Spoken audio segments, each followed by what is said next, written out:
ನಮಸ್ಕಾರ ಎಲ್ರಿಗೂ. ಎಲ್ರು ಕೂಡ ಚೆನ್ನಾಗಿದ್ದೀರಾ ಅನ್ಕೊಂಡಿದೀನಿ. ನಾನು ರವಿ.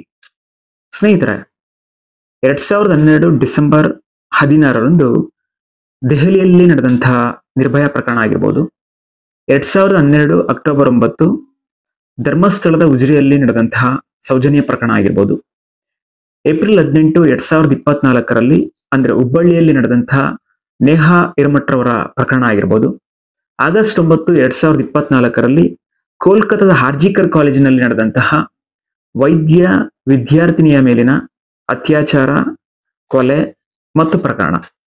ಸ್ನೇಹಿತರೆ, ನಾವೆಲ್ಲರೂ ಕೂಡ ಈ ಅತ್ಯಾಚಾರಗಳ ಬಗ್ಗೆ, ಈ ಕೊಲೆಗಳ ಬಗ್ಗೆ, ಈ ಪ್ರಕರಣಗಳ ಬಗ್ಗೆ ಒಂದಿಷ್ಟು ಮಾತನಾಡಿದುಂಟು, ಒಂದಿಷ್ಟು ಚಿಂತನೆ ಮಾಡಿದುಂಟು, ಒಂದಿಷ್ಟು ಡಿಬೇಟ್ ಅನ್ನು ಕೂಡ ಮಾಡಿದುಂಟು.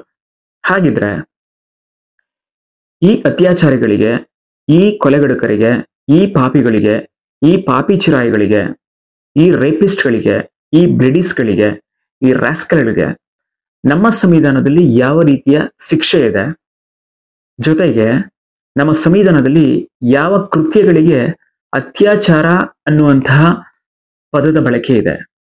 ಸ್ನೇಹಿತರೆ, ನಮ್ಮಲ್ಲಿ ಅವಳು ಅಂತಾರೆ, ಆಕೆ ಅಂತಾರೆ, ಮಹಿಳೆ ಅಂತಾರೆ. ಅಂದ್ರೆ ಅವಳ ಇಚ್ಛೆಗೆ ವಿರುದ್ಧವಾಗಿ, ಅವಳಿಗೆ ಒಪ್ಪಿಗೆ ಇಲ್ಲದಂತಹ ಸಂದರ್ಭದಲ್ಲಿ, ಅವಳ ಒಪ್ಪಿಗೆಯನ್ನ ತಿರಸ್ಕಾರ ಮಾಡಿ, ಪರಪುರುಷನನ್ನ ತನ್ನ ಗಂಡನೆಂದು ತಪ್ಪಾಗಿ ಭಾವಿಸಿ ಒಪ್ಪಿಗೆ ನೀಡಿದಂಥ ಸಂದರ್ಭದಲ್ಲಿ, 16 ವರ್ಷಗಳಿಗಿಂತ ಚಿಕ್ಕವಳಾಗಿದ್ದಂಥ ಸಂದರ್ಭದಲ್ಲಿ, ಮನೋವೈಕಲ್ಯತೆಗೆ ಒಳಗಾಗಿದ್ದಂಥ ಸಂದರ್ಭದಲ್ಲಿ, ಕೃತ್ಯದ ಬಗ್ಗೆ ಅರಿವಿಲ್ಲದಂಥ ಸಂದರ್ಭದಲ್ಲಿ, ಅವಳು ಅಂದ್ರೆ ಅವಳ ಜೊತೆಗೆ ಪುರುಷ ಲೈಂಗಿಕ ಸಂಭೋಗವನ್ನ ನಡೆಸಿದರೆ, ಲೈಂಗಿಕ ಕ್ರಿಯೆಯಲ್ಲಿ ಪಾಲ್ಗೊಂಡರೆ, ನಮ್ಮ ಸಂವಿಧಾನದಲ್ಲಿ ಈ ಕೆಲಸಕ್ಕೆ, ಈ ಕ್ರಿಯೆಗೆ ಅತ್ಯಾಚಾರ ಅನ್ನುವಂತಹ ಪರಿಪಾಠವಿದೆ. ಸ್ನೇಹಿತರೆ, ಇನ್ನ ಅತ್ಯಾಚಾರಕ್ಕೆ ಒಳಪಟ್ಟಂತಹ ಮಹಿಳೆಯರು ಮಾಡಬೇಕಾದಂತ ಕೆಲಸಗಳು ಏನಪ್ಪಾ ಅಂತಂದ್ರೆ, ಕೂಡಲೇ ಹತ್ತಿರದ ಪೊಲೀಸ್ ಸ್ಟೇಷನ್ಗೆ ಹೋಗಿ ಕಂಪ್ಲೇಂಟ್ ಅನ್ನ ಕೊಡಬೇಕಾಗುತ್ತೆ. ತದನಂತರ ಮೆಡಿಕಲ್ ಟೆಸ್ಟ್ಗೆ ಒಳಪಡಬೇಕಾಗುತ್ತೆ, ಅಂದ್ರೆ ವೈದ್ಯಕೀಯ ಪರೀಕ್ಷೆ. ನೆನಪಿರಲಿ, ವೈದ್ಯಕೀಯ ಪರೀಕ್ಷೆ ಮುಗಿಯೋರು ಕೂಡ ಯಾವುದೇ ಕಾರಣಕ್ಕೂ ಮಹಿಳೆ ಸ್ನಾನವನ್ನ ಮಾಡಬಾರದು, ಜೊತೆಗೆ ಅವಳ ಒಳ ಉಡುಪುಗಳಲ್ಲಿ ಬದಲಾವಣೆ ಆಗಬಾರದು ಅನ್ನುವಂತಹ ಅಂಶವನ್ನ ನಮ್ಮ ಸಂವಿಧಾನದಲ್ಲಿ ನಾವು ನೋಡ್ಬೋದು.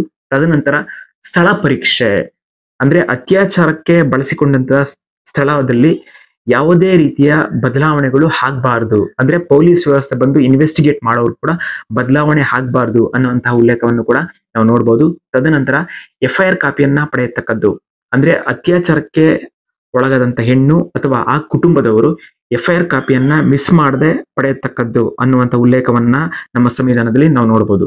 ಇನ್ನ ಈ ಅತ್ಯಾಚಾರಕ್ಕೆ ಕಾರಣವಾದಂತಹ ಕ್ರೂರಿಗಳಿಗೆ, ಪಾಪಿಗಳಿಗೆ, ರೇಪಿಸ್ಟ್ಗಳಿಗೆ ನಮ್ಮ ಸಂವಿಧಾನದಲ್ಲಿ ಯಾವ ರೀತಿಯ ಶಿಕ್ಷೆ ಇದೆ ಅಂತಂದ್ರೆ, ಕನಿಷ್ಠ 7 ರಿಂದ 10 ವರ್ಷಗಳ ಕಾಲ ಕಠಿಣ ಶಿಕ್ಷೆ ಮತ್ತು ಜುಲ್ಮಾನೆ.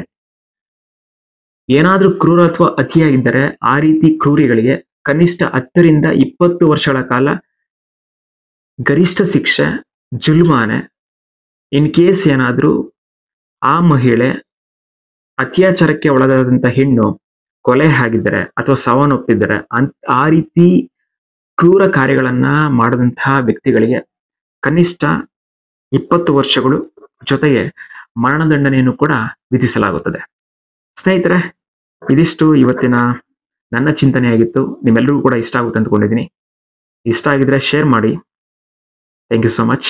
ಮತ್ತೆ ಸಿಗುವ ಮತ್ತೊಂದು ವಿಡಿಯೋದೊಂದಿಗೆ. ಬಾಯ್.